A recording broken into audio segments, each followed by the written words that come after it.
ہمارے سامنے یہاں پہ سوال لکھا ہوا ہے کہ کلیم اپنے غسل خانے کا 3/5 حصہ صاف کرتا ہے، جس کے لیے اس کی فنائل کی بوتل کا 1/3 حصہ استعمال ہو جاتا ہے۔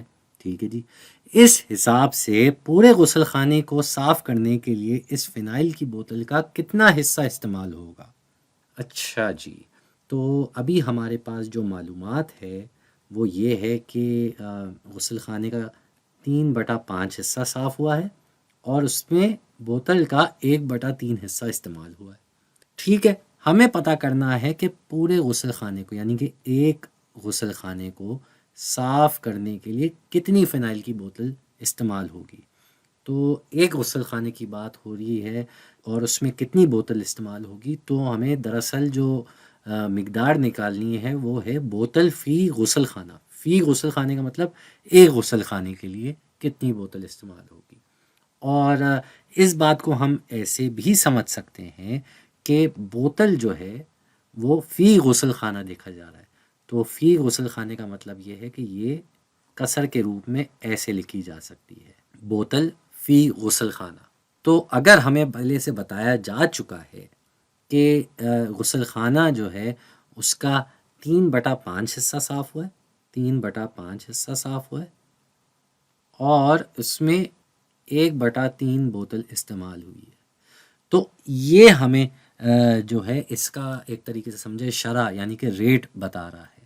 تو یہ شرح اگر ہم نکالنا چاہیں اس کا کہ 1/3 بوتل استعمال ہوئی 3/5 غسل خانے میں، تو کتنے بوتل فی غسل خانے استعمال ہو رہی ہے، تو فی کا مطلب یہی ہوتا ہے کہ ہمیں اس مقدار کو اس مقدار سے تقسیم کرنا ہے۔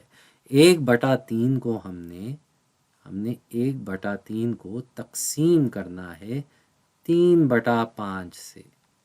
ٹھیک ہے جی، یہ ہو گئی بات۔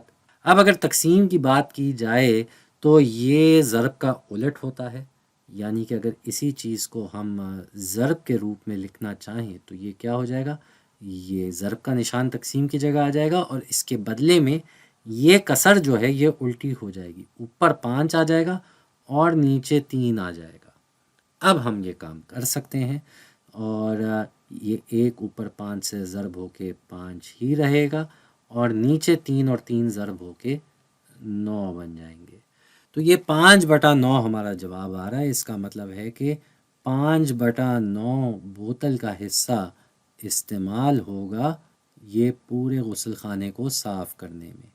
ٹھیک ہے جی، یہ اس کی وجہ بھی ہم یہاں سمجھ گئے، ہمیں بوتل فی غسل خانہ نکالنا تھا، ایک طریقے سے یہ شرح کہہ لیں، ریٹ کہہ لیں، اور ہمیں یہ اس کی مقدار دی ہوئی تھی کہ 1/3 بوتل استعمال ہوتی ہے 3/5 غسل خانے کو صاف کرنے میں۔ تو بوتل فی غسل خانے کی جب ہمیں سمجھ میں آئی تو اس طریقے سے ہم سمجھ گئے کہ ہمیں یہ کسر کو اس سے تقسیم کرنا ہے تاکہ ہمیں فی غسل خانہ پتہ چل جائے بوتل کا کتنا حصہ چاہیے۔